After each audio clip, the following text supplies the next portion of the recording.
আর এক ব্যক্তি যখন মদ পান করে নেশাগ্রস্ত হয়, আল্লাহ রসুল বলেছেন ওই ব্যক্তি 40 দিন পর্যন্ত নাপাক থাকে। কতদিন? 40 দিন। 40 দিন পর্যন্ত নাপাক। তাহলে চিন্তা করেন, দেখেন বিষয়টা কি।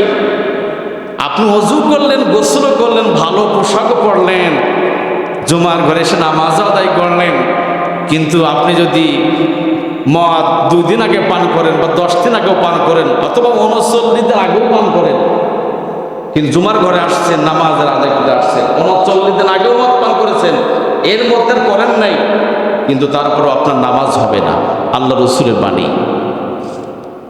তো মদ পান করা যাবে? কথা বলেন, মদ চলবে? বলেন, মদ চলবে? চলবে না বন্ধ?